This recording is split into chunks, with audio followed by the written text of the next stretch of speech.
नमस्कार दोस्तों। दुनिया इस समय एक नए भू राजनीतिक संकट की ओर बढ़ रही है। यूक्रेन युद्ध अब सिर्फ रूस और यूक्रेन की लड़ाई नहीं रही, बल्कि यह अमेरिका यूरोप के बीच बढ़ती खींचतान का अखाड़ा बन चुकी है। दुनिया एक बार फिर दो महाशक्तियों अमेरिका और यूरोप के बीच खिंचती जा रही है। तनाव का केंद्र है यूक्रेन, जहां रूस के साथ जारी युद्ध ने वैश्विक राजनीति को हिला कर रख दिया है। लेकिन इस बार मुद्दा सिर्फ यूक्रेन नहीं, बल्कि अमेरिका और यूरोप के बीच बढ़ती दरारें भी हैं। क्या यूरोप वास्तव में अमेरिका को दरकिनार करना चाहता है? क्या कीर स्टारमर और मैक्रोन की नीतियां वैश्विक संतुलन को बिगाड़ सकती है, या फिर ट्रंप की वापसी के साथ अमेरिका की विदेश नीति में बड़ा बदलाव आ सकता है? हाल ही में लंदन में यूरोपीय नेताओं की बैठक इसका ताजा उदाहरण है, जहां ब्रिटेन के प्रधानमंत्री सर कीर स्टारमर और फ्रांस के राष्ट्रपति इमैनुअल मैक्रोन ने मिलकर एक नई योजना तैयार की। इस योजना का एक ही मकसद था, यूरोप को अमेरिका से अलग करके यूक्रेन संकट का हल निकालना। ब्रिटिश प्रधानमंत्री कीर स्टारमर और फ्रांस के राष्ट्रपति इमैनुअल मैक्रोन ने लंदन में एक आपात बैठक की। इसमें यूरोपीय नेताओं ने यूक्रेन के लिए अपने समर्थन को और मजबूत करने की प्रतिबद्धता जताई है। यह बैठक ऐसे समय में हुई जब अमेरिकी राष्ट्रपति डोनाल्ड ट्रंप ने यूक्रेन को लेकर अपनी रणनीति में बड़े बदलाव के संकेत दिए। ट्रंप ने स्पष्ट कर दिया है कि अमेरिका अब यूक्रेन को ब्लैक चेक देने के मूड में बिल्कुल भी नहीं है। स्टारमर और मैक्रोन का उद्देश्य न केवल यूक्रेन को समर्थन देना था, बल्कि अमेरिका को यह भी दिखाना था कि यूरोप अपने दम पर शांति स्थापित करने के लिए तैयार है। हालांकि उन्होंने इस बात को भी साफ कर दिया कि अमेरिका की भागीदारी के बिना यह प्रयास अधूरा है, इसलिए वो चाहते हैं कि अमेरिका भी इसमें पार्टिसिपेट करे।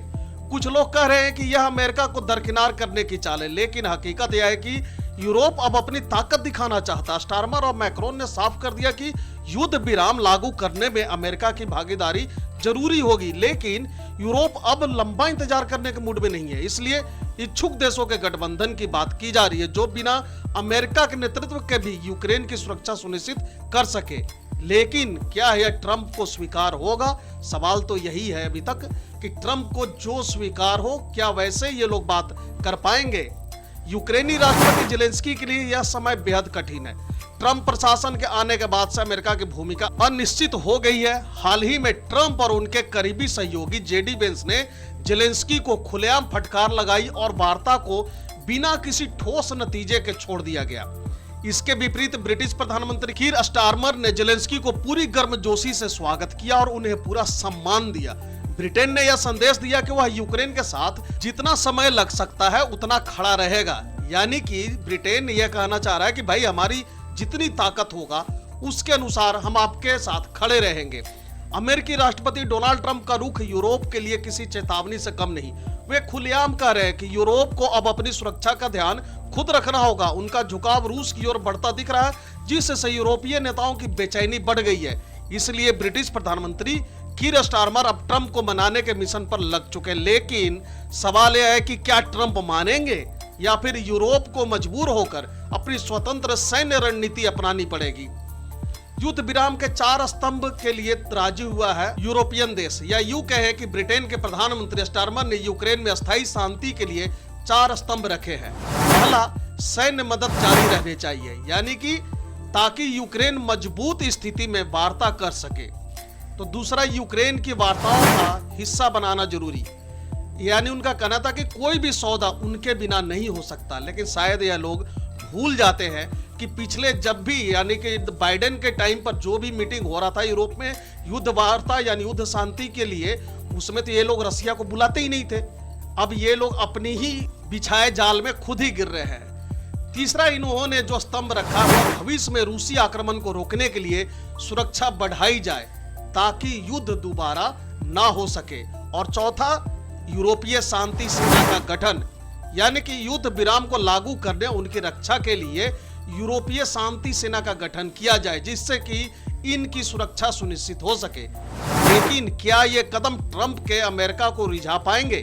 क्या ट्रंप पुतिन से अपनी दोस्ती को दांव पर लगाएंगे?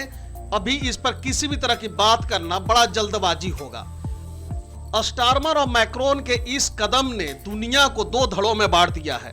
एक और अमेरिका जो ट्रंप के नेतृत्व में यूरोप से कटने की कोशिश कर रहा है, और दूसरी ओर यूरोप जो अपनी सुरक्षा नीति को स्वतंत्र रूप से तय करना चाहता है।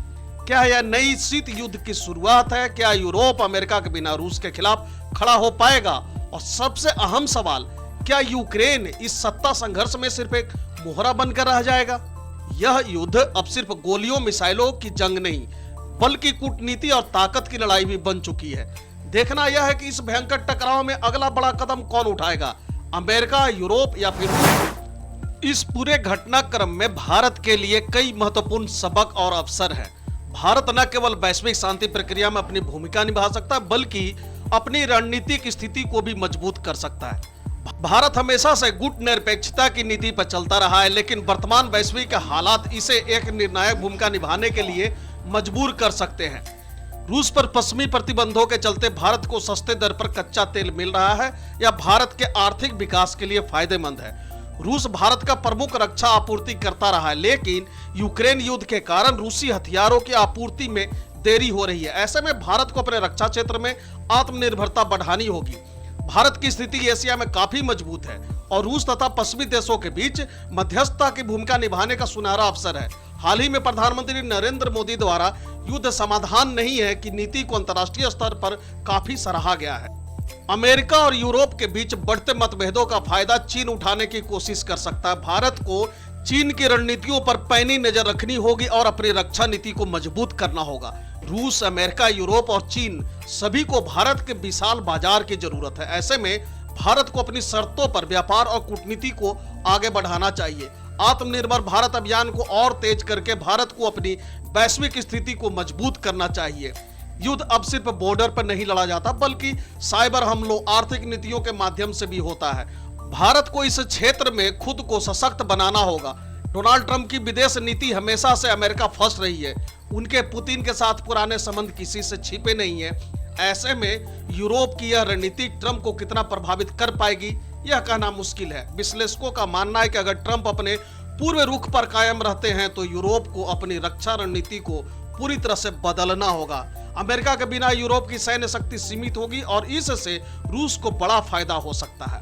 अगर इन सब पर निष्कर्ष की बात करें तो स्थिति तेजी से बदल रही है। यूरोप अब केवल अमेरिका पर निर्भर नहीं रहना चाहता और अमेरिका भी यूक्रेन को लेकर अपनी प्राथमिकताओं को पुनः परिभाषित कर रहा है। अगर ट्रंप और पुतिन की करीबी बढ़ती है तो यूरोप के लिए यह खतरे की घंटी हो सकती है। लेकिन क्या यूरोप बिना अमेरिका के इस संकट को संभाल पाएगा?